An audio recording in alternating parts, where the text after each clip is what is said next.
Hi, Victoria. How are Hi. you? Good, how Oh, are I'm you? good. Thank you so much for meeting with me this morning. I'm super excited. Thank you so much for having me. I'm Yeah. honored and it's just, yeah, I'm always so flattered whenever people even ask me to be on their podcast. So I'm so excited to be here. Thank you Well, so much. we're super excited. We've interviewed a handful of the housewives, but you're actually the first like fan account that we've brought on the show. Uh, Really? Oh my God, yeah, that makes so me it's feel so, I'm like, oh my super God. exciting. I know, right? You Well, are wow. Okay, well, that is a huge honor. So thank exactly you. our inaugural fan account guest, which is so fun because I mean Yeah. that's what we are. We're just fans, and Right. it's so much Yeah. fun to talk to other fans and hear other people's insights. I mean that's what's so fun about doing the podcast with the three of us is that we all have such different opinions about everything. Hmm. And I mean, if you've ever listened to us, we rarely Yeah. agree on anything. We're constantly Right. like arguing and disagreeing. So that's the beauty of the Hmm. Housewives universe is that there's so many different characters and there's so much Yeah. happening any given season that Right. the fandom is really all across the board. But what I've loved about the fandom is that it's created so many cool bonds and relationships. Like I feel like I have so I many know. internet friends now Me from like too. Yeah. the world. It's so cool. Yeah. So thank you so No. much for being here. Of course. No, yeah. I mean, that is totally true. I agree with you 1,000%. It's brought on so many different friendships. I started this last May or something. So I started it during right after lockdown, a couple months Pandemic, after yeah. lockdown. And I was like, I'm not really talking to so many people right now, but this has created, like you said, so many friendships and also just interesting too, just to see everyone's perspective and how because before just a few years ago, even it wasn't like we were interacting with too many people about these Bravo shows, Right. maybe on Twitter or maybe just amongst our own friends. Yeah, But just chatting with like your own circle. yeah, yeah. And those are the friends that might watch Housewives. Like, not all my girlfriends or my friends in general watch Housewives. So, like, I was like, I don't have anyone to talk to about that fight between Monique and Candace because like nobody else cares. Right. So I'm like, yeah, so I need somebody to talk to about it. And then I'm like, yeah, I'll just create this account. And I created it for a couple different reasons, but I was very excited to find out that there are so many people out there that you can create a bond with. Yeah, it's so cool. And I also think that the whole like dynamic of reality TV, but especially like Real Housewives and Bravo Mhm. shows, it seems like has changed because, you know, Housewives has been on for what, like 15 years now. I mean, it's been going for Yeah, so long yeah, and social media has changed immensely over those 15 years. And even right. the past few years, Yeah. I feel like the world of Housewives has moved to online, where even Hmm. now, like the wives themselves are so interactive online. There's Right. like Twitter beef that's going on between the housewives that then flows over onto the Yeah. show. Like it's really interesting, but it gives Yeah. us such a great opportunity to like feel like we're a part of the world, Yeah. you know? I think the whole, you're right. Like, even it was only limited to Twitter, but now that it's Instagram, we're able to kind of like live record our reactions and interact with people on Instagram. And it's definitely broken down that barrier of like, these are the housewives and these are the fans that watch it. I think the ability to interact with more people is great. And I think, yeah, like it's just interesting to see that, like, we always saw these housewives and we still, of course, like stand them and they're iconic.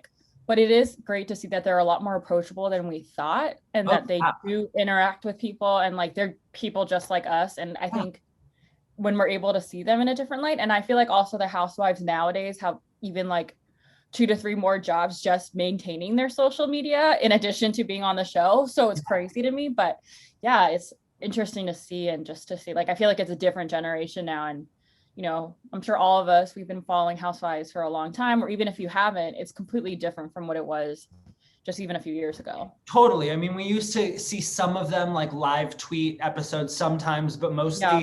mostly the only commentary we got from them was in those blogs that they would put Right. every week, which now Yeah. they don't even bother doing because Yeah. they're so engaged on social media. Exactly. Like you So, said, the yeah. housewives, a lot of them are very responsive and they're talking Mhm. with fans. A lot of Yeah. them are using social media to kind of tease the fans. Like we see Erica Jane doing that a lot right now. Like she's posting cryptic things Yeah. to kind of like to kind of like play with us and get us excited for this season. But they're using social media in a really cool, interesting way. Like I said, it makes us feel like we're a part of the universe. And it's so cool, again, because we get to make these relationships and be friends with each other, which is awesome. Exactly. Yeah. And I love interacting with you guys. And I think you guys are hilarious. And I love the your logo. I like every time I just see even like from you guys, I'm like, I just like giggle. Yeah. So we love it. We have a lot of fun with it. And that's what the beauty of Housewives too. And I think the wives themselves know this, is that like, it's all in fun, it's all in jest. And so it's nice, that we can have fun with it. And it's always important to remind people, not to take it all too seriously. We actually put up a post last week because there was a lot of heat between the Teresa fans and the Jackie fans. And at each other. So we put out this little post basically being like, hey guys, be nice to each other. Like we're all fans of a TV show here. We can have different opinions. You can be Team Jackie, Team Teresa. You can be, Team Dorit, Team Lucy Applejuice. It doesn't really matter. Just be nice to each other because we're all here for entertainment. Exactly. Yeah. I like you said, I think that people are forgetting, even though it's like about, rivalry or about being Team Jackie, like it doesn't we don't have to like yell at each other or like go at each other's throats. We can have different opinions. And I think it's just, people are just like, I just want people to have fun. And I'm like, same. I don't know why people are just like, so like, if you are Team Teresa or if you're Team Jackie, it's like, people are just fighting over it. And if you think about it, at the end of the day, it's really like not that important in the grand scheme of things in terms of our life. Like we're not directly related to Teresa or Jackie, or at least I don't have any kind of whatever with them. We're not invested, on a personal level. We're invested on an entertainment level.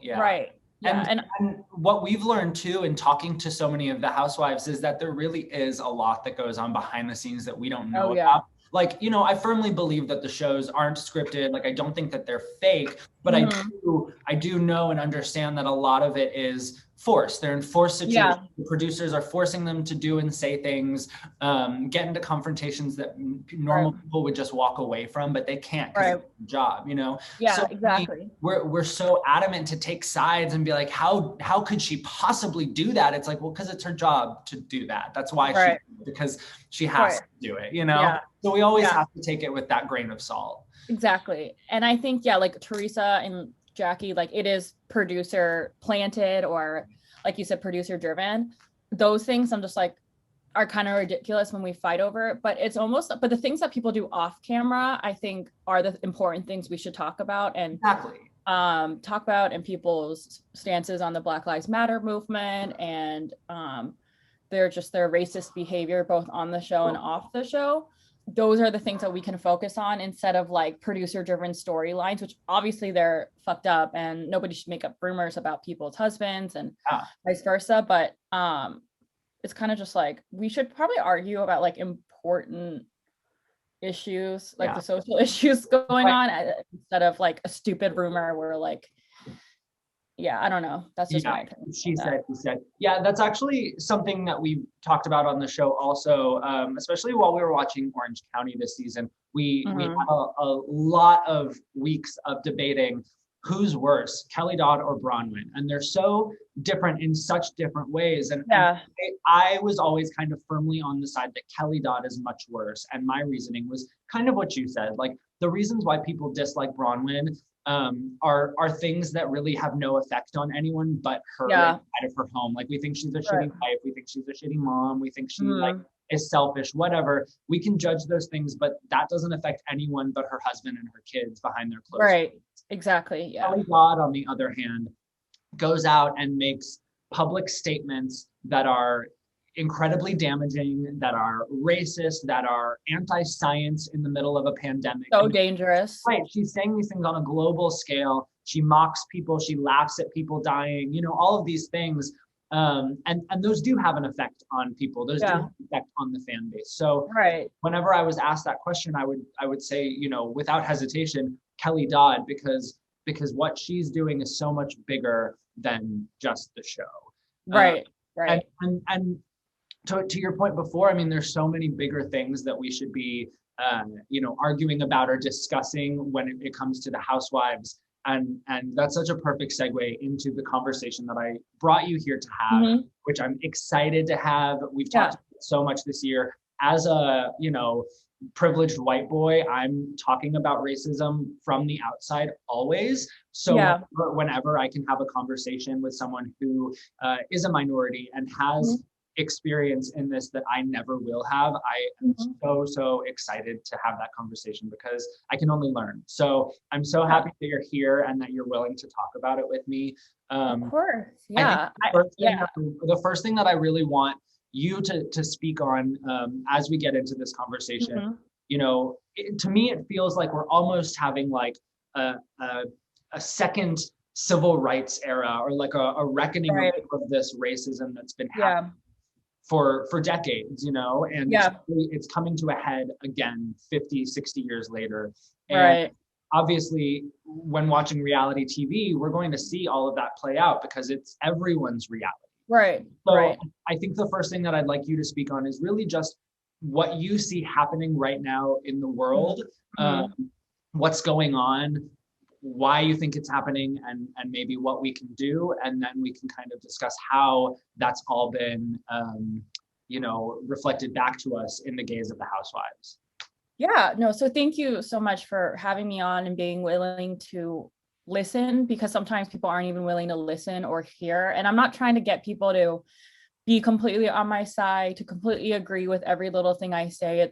That's not how the world works. And I'm not living in some kind of naive headspace where I'm like, if I say something, it's the truth and people have to agree with it. I'm not like that, and everyone's open to their own opinions, but the people who, like you, who are willing just to listen and hear and not try to take that and be like, well, actually, the way I see it, that kind of annoys me when people are like, no, I'm just expressing how I feel about this. And they're like, well, because of this A, B, and C. I'm like, well, first of all, you're white. So don't try to tell me that I'm wrong in terms of like how I feel about a racially charged situation.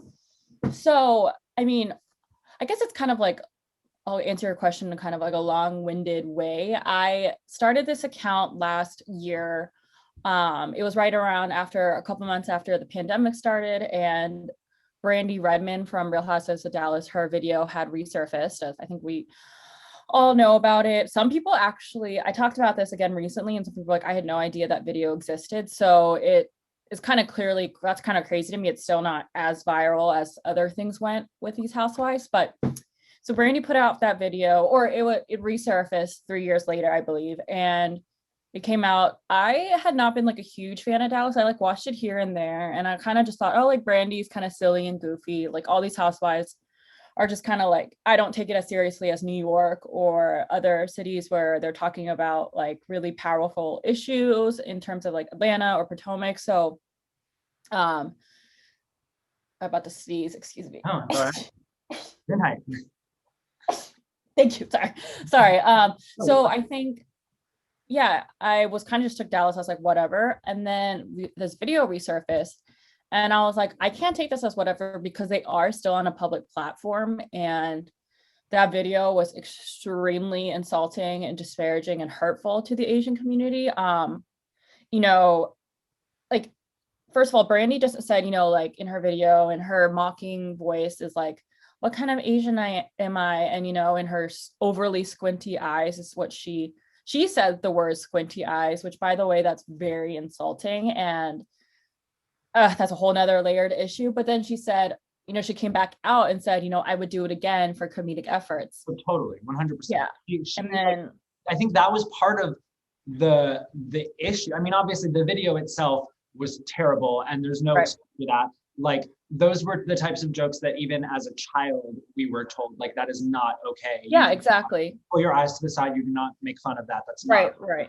I think the worst part of it all was how she really dug her heels into the ground and was like, had no remorse at first. She was like, exactly. She said, she tweeted, I would do it again. It would be like a great SNL audition or something. Yeah. Sorry if you can hear my dog squealing in the background. Oh, no, it's okay. My 3 are like locked up in the back. I'm like, I was like, stay downstairs. Yeah, it's like, this is an important conversation. I'm like, I am talking and I have things to do. Right. But yeah, no, exactly. And I think Brandy, that video, and then the whole aftermath of that video, and she still I just know she doesn't get it, and she still doesn't really understand what she did wrong, and that's a whole different issue. But and then that came out, and then I saw Sheena from Vanderpump Rules. I'm not a huge Sheena fan to begin with anyway, but I mean, I'm not a fan of most of the people on that show anyway, but Sheena tweeted, someone was like, Sheena, you need to stop hanging out with people because that's how like this virus is spreading, and you need to keep your bubble small. And she was like, well, I'm not going to stop hanging out with people. And then people were like, no, this is exactly why this virus is spreading. And then she tweeted back, and it's on my page. It was one of the first things I posted. She said, I thought it was because people in Asia ate bats. And I was like, Sheena, no. So I, took a screenshot of it. I made a post about that, and I made a post about Brandy because, I had reached out to a few Bravo accounts on my personal account asking if they can post about, especially Brandy. I was like, whatever, Sheena, that's another issue, but I want them to especially address Brandy and her behavior and her video. And some Bravo accounts were like, yeah, okay, we'll respond about it. I mean, we'll post about, which I'm not expecting every person to be like, okay, yeah, let me do it right now and post about it. And also it's kind of like, if it's not in their scope of importance because they're not directly affected by it, they're probably not going to post about it. So right. I understood that. And I'm like, I am not really seeing so many Asian accounts on there, or people who are, these accounts are assumingly, I can tell they're probably not run by an Asian person. So I was like, you know what, I'm just going to do it. I'm just going to start this and start conversations. And, a lot of people previously didn't understand why that Brandy video was really insulting. And people kind of like, oh, it was kind of like, maybe a little bit tone deaf, maybe a little, I'm like, no, it's just straight up racist. And we need to talk about that. And it's still just given the times that we're living in right now, and the I'm sorry, my dog is crazy. The attacks on the Asian community. People, I've discussed this with people, the Asian racism against the Asian community has existed forever. It's not anything new. It's not, people are like, oh, I didn't know that, because it's not ever reported about or put in the mainstream media. The only people that are aware of it are Asian people. But I think, there have always been xenophobic attacks against the Asian community. We've been killed and beaten up before for it too. It's just now starting to be more recorded and starting to be a little bit more reported. But, people are still trying to not talk about it. And a lot of these Bravo accounts that, I'm sorry, I'm gonna tell my dogs to stop.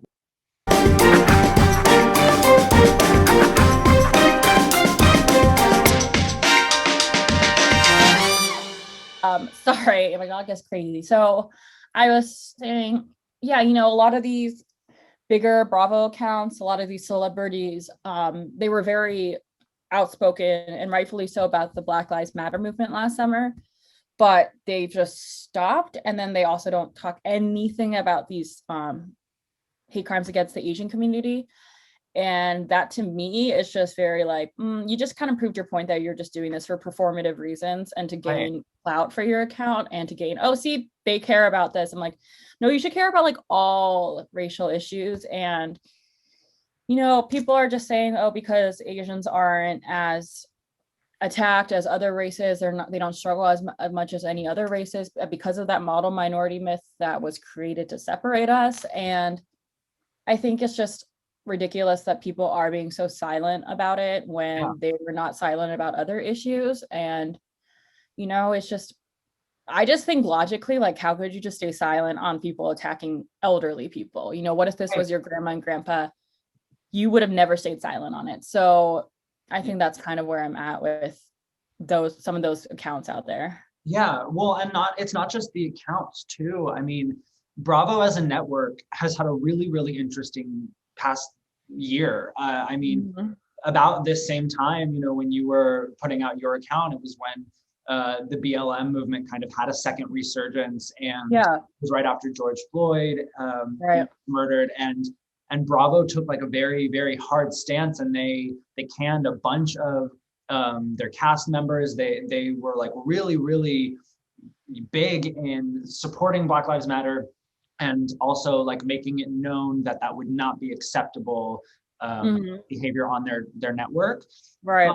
But that hasn't translated into attacks against Asian Americans, like you said. Why does Brandy still have a platform?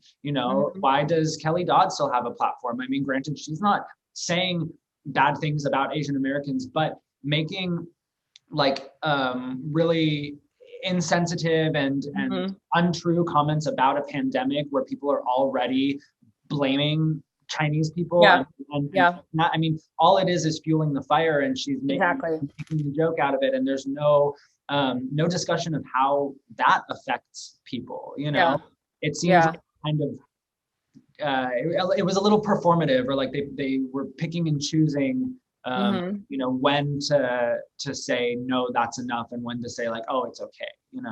Yeah, I think it's kind of just because racism against Asian people, and maybe even Asian people, have been passive about it, because it's kind of like, okay, maybe it'll be our turn one day, maybe it'll be our turn one day. And that's kind of how I viewed it. Like during the Black Lives Matter movement, I was completely, and I've always been very supportive and try to be as supportive as I can and be speak out about it. And I remember actually when the George Floyd protests were going on, it was actually Asian American Pacific Islander Heritage Month.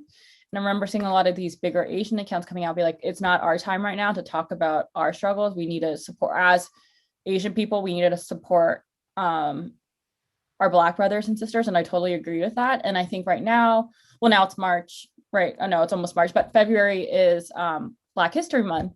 And it's kind of crazy that a lot of these attacks were happening in February during Black History Month. And like last summer, George Floyd, of course, and Breonna Taylor, those situations happened. And I just think it's kind of crazy that they're each happening in our respectfully different heritage months. I think that's kind of crazy that the universe works that way. But also, yeah, I think it's just disheartening to see how people are staying very silent on these Asian American attacks and globally on these issues. And of course, it's not just the Bravo accounts. That's a very small minority or percentage in the whole media world. If you don't watch Bravo like we do, people don't know what I'm talking about. So I think it's important that the media makes it more known. Celebrities who people all follow, not just Bravo celebrities, like bigger personalities, I think they need to talk about it if they haven't already. So I think, and just a lot of these issues on Bravo, we've seen for years how problematic they've been, and they haven't fired people for like things that they should have been fired. Brandy Glanville, a few seasons ago, she should have been fired for like a lot of different things, but she made a comment about Joyce being like, oh, you're like a Black person because you can't swim. I mean, there's been so many instances of racial comments. There's been a lot of homophobia on Bravo. I mean, there's been a lot of really problematic statements that have gone, kind of unnoticed, or they've just flew under the radar. Right. And I guess that's another question that I wanted to ask you, because this is something that everyone is so divided on. And I hate the phrase cancel culture, because I don't really believe I don't believe it's canceling. I think it's accountability, really. I think we should call it accountability culture. But I wanted to know, what's your take on cancel culture or accountability? And do you think that when these things happen, we should just, axe the Bravo celebrity, say, you're not on the show, we cannot give you a platform? Or do we keep them on the show and use that platform to educate and hopefully reform them? Kind of like the difference between, Leanne was gone off of Dallas, but Brandy's staying, and they're trying to make it a story of her learning from it. So like, which is the right path which do you think? So I think with cancel culture, I don't know if I fully understand like the definition of cancel culture, or like people saying that they should be fired, or should they just be axed from Instagram? Like, I think there's also different levels to it. I also am saying like some certain people, like we can't just like, you're canceled and then not tell them what they did wrong, because they're going to have no idea what they did wrong. And it's really counterproductive. Right. Because all that's going to do, if, is push them further away from the marginalized group. It's just going to make them dislike this group more. Right. Push me away, you know? Yeah. And we've seen this with Stassi from Vanderpump Rules. You know, she was canceled and fired. And then a few weeks later, she kind of came back and making her rounds again. And like people are like kind of forgetting everything she did. And even with her interview, when she was talking about it, like we saw that she like really didn't get what she did wrong and why she was wrong. And she was kind of just apologizing almost for getting caught instead of realizing her comments and what she did in Faith and trying to get a Black woman arrested for something A, she didn't even commit, and B, just the whole in general trying to get a Black woman arrested. But yeah, that, you know, that canceling didn't do anything, of course. And I don't know if she had stayed on the show. I also don't know how that would have been addressed. But I think we saw with Leanne, she was canceled and fired. And then with Brandi, like maybe, I don't know what Bravo's thinking was or their logic was, or they just didn't care enough to put Brandi back on the show. I thought, okay, I'm like, maybe this will be a storyline and it will be continued to talk about and be an educational moment.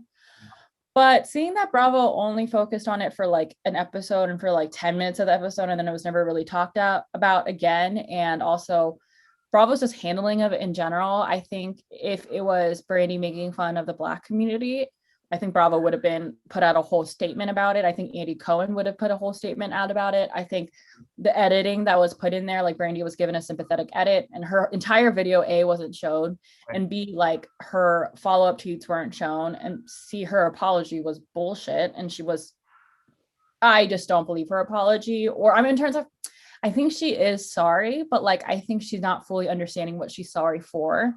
And so that's where my problem is with that. But of course, it's not up to me to like absolve her or understand, like try to tell her, you know, well, she blocked me anyway, so I can't even tell her what she did wrong. But and that's part of the problem too, because like, I follow your account. I know that you're not like hateful, you're not like vicious on your account, you don't like name call. So the fact that like if you had posted something about that issue and her instinct was just to block you rather than to like learn and educate, especially from an account that's clearly run by an Asian person, that is the problem, you know? Exactly. Yeah, exactly. And you know, keeping Brandi on there, and then it was like a weird segue into, you know, Tiffany being cast. I mean, I don't know, Bravo's like, Tiffany has said that she was cast before that video resurfaced, so like that's cool, but I also think it was a little bit fishy timing. It's fishy timing for sure. And it was, gotcha for Brandi. Like to me, I do not think that Brandi is nearly as apologetic as she is portraying herself to be. I don't think she gets it like she really should. Yeah. But I do think that forcing her back on the show and kind of like pushing Tiffany on her in that way has almost shamed her into having to be sorry and having to address it in a way like Stassi didn't have to deal with it, or Leanne doesn't have to deal with it because she's just gone, you know? And I mean, we actually talked to Leanne a few months ago and we asked her straight up about this. You know, we brought up the, you know, her racist comments, we brought up the Brandi situation, and we were really trying to give her an opportunity to really address it and apologize. And she didn't. I mean, she kind of doubled down and was just like, I didn't do anything wrong, and that's just Texas, y'all. And so I think that goes to show you that because she was just removed, she could just kind of go and be in her own little world and have her own back. But by forcing Brandi to go back on the show, face the audience, and now face the new Asian housewife, I mean, do I think that she 100% gets it? No. But do I think that they're trying to make her get it? Yes. Yeah. And I think exactly. And I think there were just certain issues with editing. Like I wish the producers would have been like more ask questions to Brandi, like, do you understand why that video was messed up? Instead of just being like, I don't remember hearing too much from the producers being like, what did you think of that video? And I think, you know, producers have been breaking the fourth wall on these shows that we've been seeing. So it was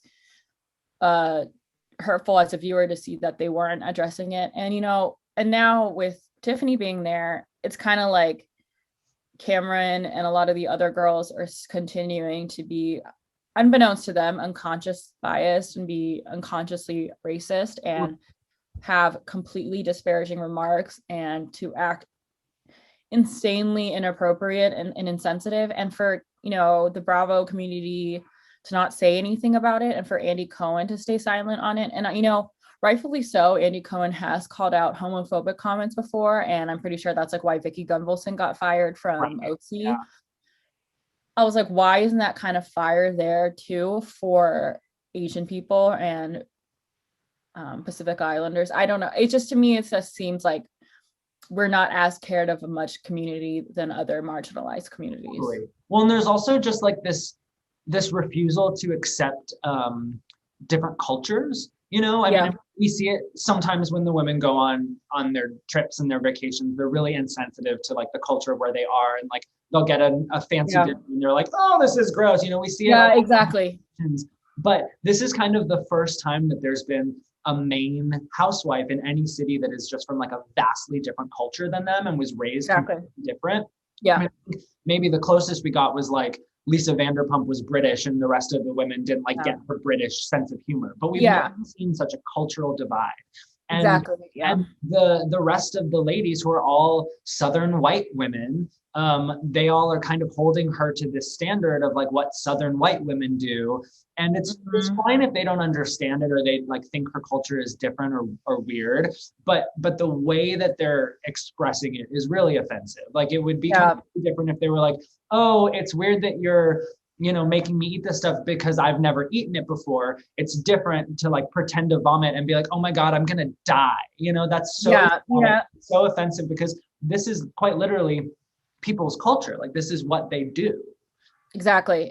Yeah, no, you're so right. And in that, like, you know, people were like, oh, Lisa has like English humor. People aren't really getting it. And some of the women were like, you know, just, it's not just English humor, which like I couldn't kind of see and understand, but also you're right. I just think it's to them to have someone who's so racially different from them. And I also like, I was talking about this earlier about the model minority myth. I think, you know, Asians are supposed to be seen as meek and quiet, and, you know, they are like the model minority. They, you know, are educated and they like doing a lot of the same things that any other racial group are doing. They follow the rules and, you know, they're quiet and they're meek and, you know, they're pretty subservient and submissive. And, you know, that's like that model minority. And anytime, well, they also have that in their mind of like how an Asian person is supposed to be and supposed to act. And if anyone like goes beyond a little bit of that model minority and acts out of line, then they like, that's when they like short circuit and like not understanding. And then all their like disparaging comments come out. And, you know, like at that restaurant, like, you know, people want to keep talking about it. So I'm going to talk about it. You know, no one was saying like, you have to eat the chicken feet. Like, you know, I think Tiffany was like, you know, I did talk to her about this too. And she's talked about it on a podcast before where the producers were like, try to get her to eat it because it's funny, because we know Cam doesn't have like a fancy palate, and same as the other girls, just like try to get them to eat it, just try to see. And then for them to, like you said, to vomit and pretend to vomit or make comments like, I'd rather eat my husband's asshole over someone's cuisine. And then dog food. Yeah.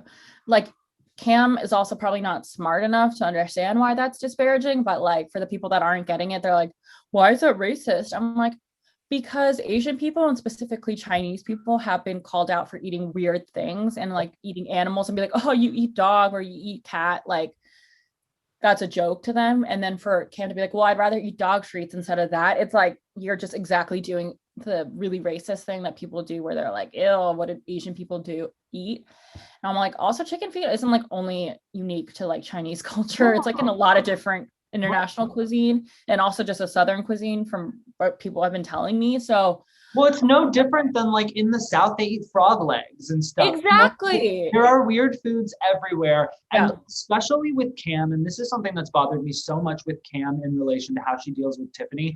Cam, you know, claims to be like the queen of etiquette and like Miss Society. And yet she's like being so rude to Tiffany and so uncouth, and like she's not showing like grace or etiquette at all. You know, like there's a way to gracefully decline eating something. Yeah. I think people who preach so much about grace and etiquette don't have grace and etiquette. Like I hate when people are like, you know, I am so smart. I'm like, you don't have to keep saying it. Like, we'll just believe you and your actions and your behavior. And so you don't have to, I mean, maybe with Cam, like if she says it enough times, maybe you should believe it and believe that she's acting respectfully and with a lot of etiquette, but there's no polite way that she was acting. And I also just think her following up, like at Carrie's party after being like, you know, you bullied me into the chicken feed. And Tiffany was like, I didn't bully you. And also like, you need to stop speaking like this. And I think Cameron, excuse me, was trying to say something. Well, like Asian people, like, I'm like, don't white splain about Asian people. No, don't even go there. Don't even go there, bitch. Shut the fuck up. I would have thrown something at her. But then if I did as a woman of color, they're like, see how aggressive she is. See how crazy she is. You know, like a lot of the terms that people of color are called don't hold the same weight as when white people are called it. Like, you know, if people, I think Yolanda's called like Taylor in one episode, like you're being really aggressive right now. But if it was like Yolanda saying that to like a Black woman, it'd be a completely different story. Right. And so, like I'm saying, it just doesn't hold the same weight. And especially when you call Black women aggressive, that of course is hugely disparaging. But yeah, I mean, I think with Tiffany and like Cameron trying to be like, you know, this is how it is. And then Carrie quite literally shoves tequila down people's throat. And I'm like, that's hugely problematic. Yeah. Like, he's calling Deandra like a bitch for having like warm tequila at a party. Like that's like actually like bullying and being mean and forceful. Yeah. I'm like, you can't shove alcohol down people's throat because that does impair your judgment and ability, and shoving chicken feet down someone's throat doesn't impair your judgment and ability. So like, let's shut the fuck up about that. And people are so quick to forget what Carrie's doing. And a part of me is because I think she's white passing, so people are like not even realizing what she's doing. And then with Tiffany, any little thing she does, but because of people's unconscious bias of the model minority, and also just not that model minority, just being straight up racist, they just don't realize how they're talking about Tiffany and treating her and being like, oh, she does this. And like, she's doing the same exact thing that white women have been doing, showing off their closet. So what the fuck are you even talking about? Right. Well, even just the way that all of the women, like you said, react to Carrie and what she does. And then, you know, she gives some like half-assed toast being like, I just want us all to get along. And they show the clips of all of them in their confessional being like, she's such a good person. And then everything Tiffany does, it's like, oh, she's being bossy. Oh, that's tacky. Like, oh, why is she doing that? Oh, that's weird. Yeah. You know?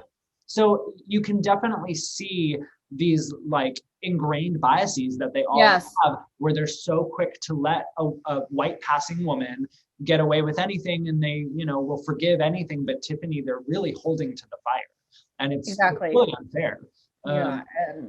Yeah, I mean, I've had that experience with other friends, and I've had that experience just being an Asian woman in general, and being like, if I speak up, people are like, oh, like, you know, people tell me like I have a strong personality. I'm like, I'm pretty sure I have the same exact personality any other white girl has. And so sorry, I speak up about things, you know, I'm not going to stop doing that. And people are like, you have a really strong personality. And I'm like, well, you can shut the fuck up. I don't care. You know, I'm like, I don't respond to that. Yeah, I'm like, cool. When people tell me that, I'm like, cool. Like, I don't. No, it's okay.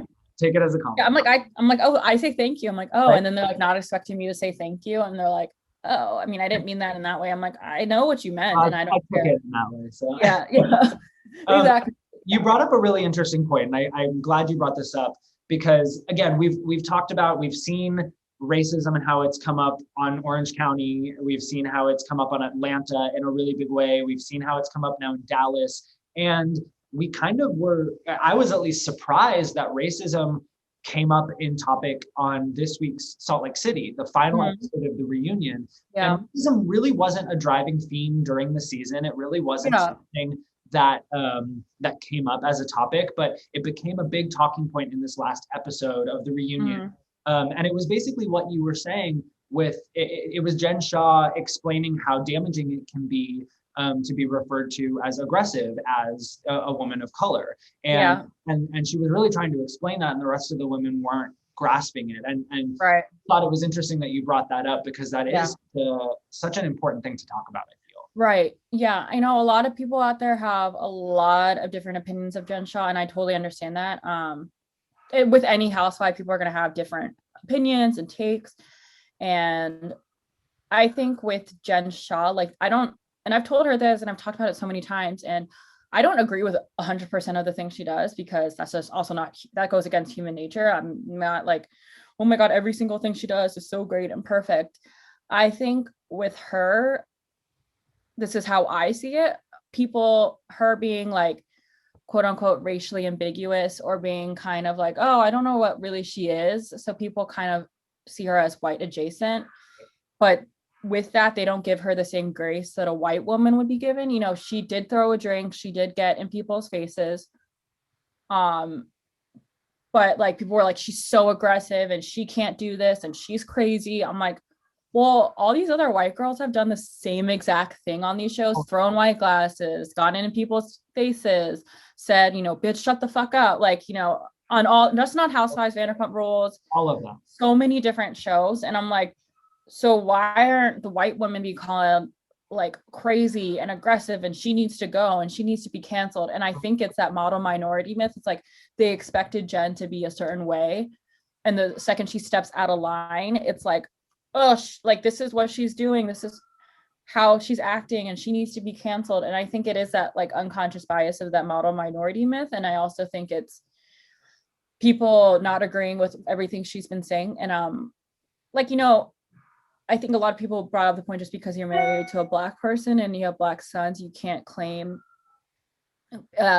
like you're being treated differently because you're a Black person. Like I agree. Like Jen, to my knowledge, I mean, in terms of like the reunion and the just show itself, like I don't think Jen ever claimed to be Black or try to say like I'm Black. Well, you know, there are times where she said that George Floyd comparison, which is I've talked about, and I did not like that comparison, and I thought that was really out of line. But like I think on the show, people are just like, she was trying to explain like, guys, just let me talk. And then like she's like, no, you see, you're getting out of line. Like when people keep cutting you off, you're gonna react and like be like, no, I'm trying to talk. And then someone's like, no. And then she's like, and then eventually they're gonna focus on that fifth reaction where she's like, just shut the fuck up and let me talk. Like that's something I would do too. But then people would focus on that behavior and that reaction instead of like the first reaction. She's like, no, I'm just trying to say something. And then she keeps getting cut off. And to me, I don't think Jen was claiming to be Black and being like, you can't call Black women aggressive. I think she was trying to say all women of color aggressive. Like you can't just say that. And then Heather was like, well, you are acting aggressive right now. I'm like, you can't do that. Like you need to stop just cutting her off. And, you know, the women on the show were like, well, we're not trying to do this. I'm like, by you saying that, you're actually just stopping her from talking. And, you know, they're like, in today's climate, it'd be really dangerous to be called racist. I'm like, no matter how many times a white person may be called racist, and also Jen didn't even say you're being racist right now. Like, I don't even know where that term came from, but being called racist will never be as damaging as like receiving racism. Exactly. Yes. Thank you. Yes, exactly. Put it right into those words. Yeah. Like no matter how many times Heather might be called racist, it's not going to like hugely affect her life. But if Jen is called crazy, if Mary Cosby is called crazy, it will hugely like affect their livelihood or their just like in terms of their even like their safety, you know, their safety, exactly. Just their safety. And again, I think it all boils down to that unwillingness for white people to recognize and even just like listen to people talk about their own cultures. And I think that's what Jen was really getting at is just, and she touched on it over the course of the show when it would come up, like her aggression. She's like, look, this is my culture. I grew up in like a Pacific Islander house. I have Polynesian relatives. I have Samoan relatives. Yes. I know that's like a fiery household. They all get loud and there's like screaming, but they like love hard. And she's trying to explain that. Yes. And like you said, they just shut it down. Exactly. So if you're going to continuously point out like, hey, you keep doing this, but you won't ever listen to her explain why she does that. That's problematic. And especially as it means to her as a woman of color, you know? Exactly. Yeah. And, you know, like, just like you said, you have family members from that community, you know, Koreans are known as like in the Asian community, we're known as passionate and fiery and we're angry and we fight. Like, you know, people call us kind of like the Irish people of Asia, where we're just like drink beer and fight. But like, you know, that's just kind of like, but if, you know, people are like, oh, there they are, they're angry and aggressive. And it's just like, I mean, it's just kind of one of those things where it's, people need to understand, like, that's just how Asian people are. And also, just, like, yeah, we're fiery, we're passionate about how we feel about things, and we'll let you know. But and Tiffany's culture too, you know, when she is listing the rules for the party and all of that, clearly that's her culture. Like she's explaining that she like got that from her mom, and she grew up in a very rigid household, and she's all about school, and she's a doctor, for crying out loud. So, yeah, like, exactly. the fact that they think it's weird that she like is a type A person, it's like you have to understand where this literally comes from, you know? Exactly. I'm like, if it was a white doctor, would you guys have had such a reaction to her being like, I'm sorry, this is when I plan on wrapping up the party, and this is when it's going to be? Like, I don't think they would have batted an eyelash. No. I'm like, okay, bye girl, love ya. Like, yeah, like, so I'd be like, oh, Tiffany, it's 10:22, we're leaving. So bossy. Like, it's so weird. I'm like, you cannot call her bossy also. And Cameron also compared her to Thai sex workers, and people are like, no, she was comparing to the ladies on the trip. I'm like, no, I found the receipts in the video, and she was comparing her to Thai sex workers. Oh, absolutely. And also Asia, like, you're so fucking stupid. Like, Asia is very huge. Thailand isn't the same region as China, so let's not like try to like put everyone in one pot. But I think with Jen Shah, people are just so quick to go after her and to be like, she's out of line, she's acting like this. And I'm like, well, is she acting any different from Ramona, from Lala, Kent? Really? Teresa literally pushed Andy at a reunion, and like people aren't talking about that. If Jen Shah pushed Andy, it'd be like totally. The white women almost can take the, like, if they get the crazy label, they can almost take it and like twist it to their advantage. Like, I feel like Lisa is a perfect example. Like, she's had a few seasons where people are like, you're really aggressive, you're really crazy, and now that's like her shtick. She like owns it, you know? Like, she's so iconic, right? And like that works for her, but someone like Jen could never do that, you know?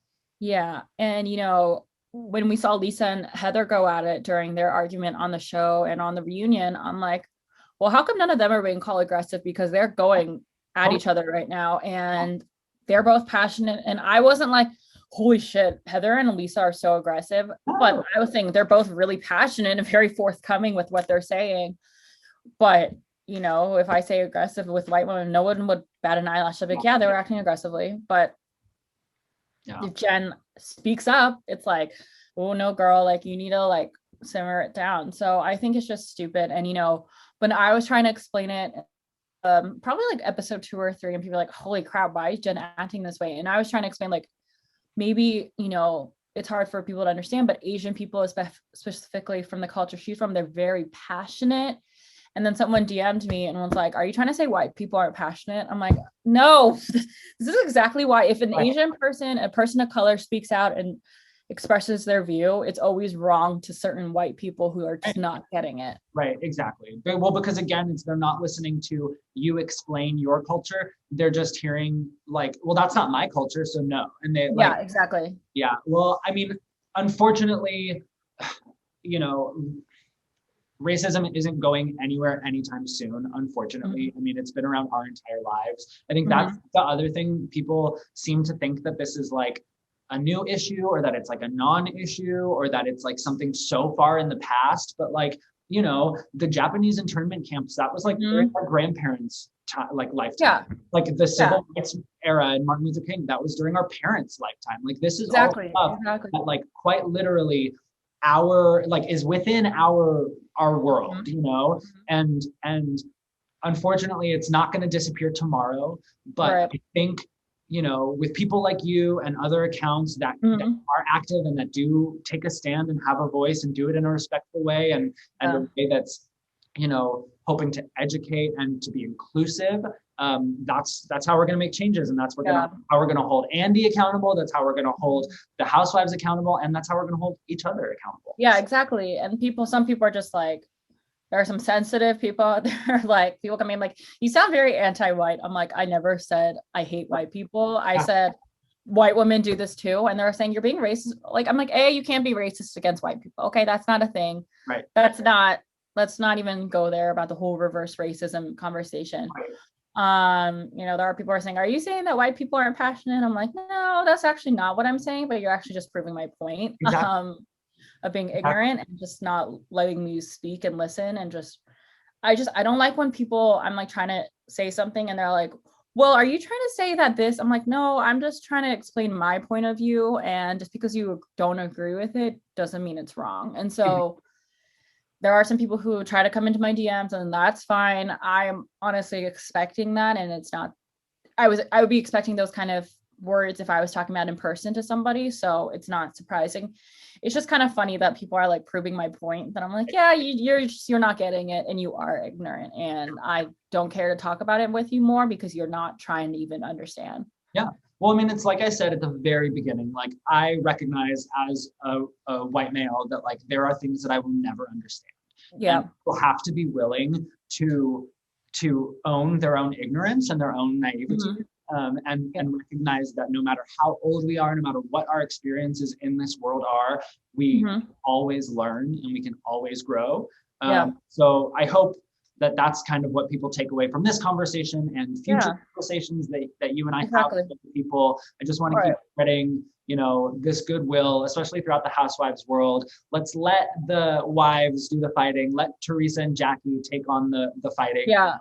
Let's continue to be kind to each other, to educate one another, and to make the world a better place. Right. Exactly. And I am like a little bit glad that Salt Lake City is like, now of course they're filming right now. I'm taking hiatus because I'm like, as much as I want to talk about these racially sensitive issues and the racism, it is a little bit like, as much as like that's what my account is for, and I'm never not going to stop talking about it, or I'm never going to stop talking about it. But now it is kind of good that we have like a little bit of a reprieve with Jersey, because we're just fighting about like those kind of rumors that aren't racially charged or have racial implications with them. So I'm like, I'm glad that we're just fighting about Team Jackie versus Team Jackie. Well, because these topics can be really overwhelming for anyone, but especially for someone who experiences racism or who is living in a minority community that experiences racism. It's a lot. So take care of yourself. Thank you. The Housewives should be self-care just as much as it is, you know, a growing platform. Exactly. So, I'm like, thank God, because I don't want to argue about Jen Shah with people anymore. I mean, it is important to talk about, but I'm just like, I don't want to talk about it anymore in terms of like, I just feel like we're never going to see eye to eye on certain things, and that's fine. And I want to be able to exist in a space where like, we're not going to see eye to eye on things, but we don't need to like cancel each other or be mad at each other. I mean, we're all allowed to express to our own opinions, and of course, but now that it's Jersey, I'm like, I just want to see them like call each other the C word and then fight about something like really stupid. Exactly. So hopefully this conversation can be kind of like a closing the book on this chapter, saying goodbye to Salt Lake City. You know, Orange County's done. Hopefully Dallas will keep it tame, and then maybe you and I can talk next time. Some housewife says something terribly racist. We can. And I'm like, no. Thank you so much for being here. This was such a good conversation. To everyone that's watching and listening, make sure that you guys follow Victoria. She posts amazing content. She has such a great page at Asians Who Watch Bravo, right? That's Asians Who Watch Bravo. So go follow her, follow us out Housewives Amen, and we will catch you guys next time. Thank you. Thanks so much for being here. Bye guys. Bye.